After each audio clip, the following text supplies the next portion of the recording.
There were no casualties or damages recorded.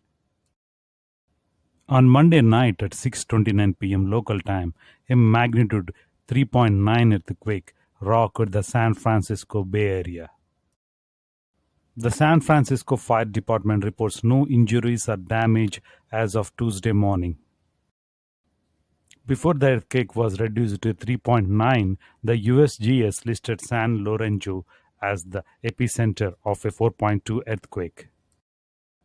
Ashland was the first called the epicenter following the geological study. The earthquake rattled from San Francisco to Castro Valley. The quake hit at a depth of 9.2 kilometers as determined by the USGS. Due to the earthquakes, the Bay Area's BART public transit system was delayed for 10 minutes.